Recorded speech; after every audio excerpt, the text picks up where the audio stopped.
You are looking at Julian's pronunciation guide, where we look at how to pronounce better some of the most mispronounced words in the world, like this other curious word. But how do you say what you're looking for today?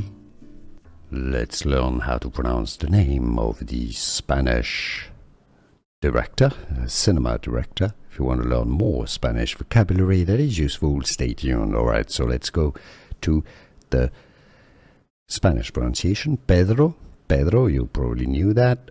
Almodóvar,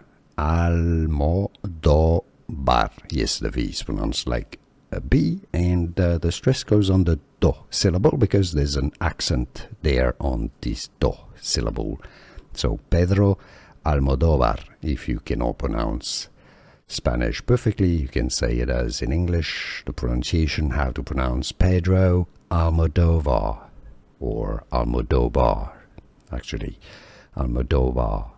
Pedro Almodóvar, from Spanish, Pedro Almodóvar.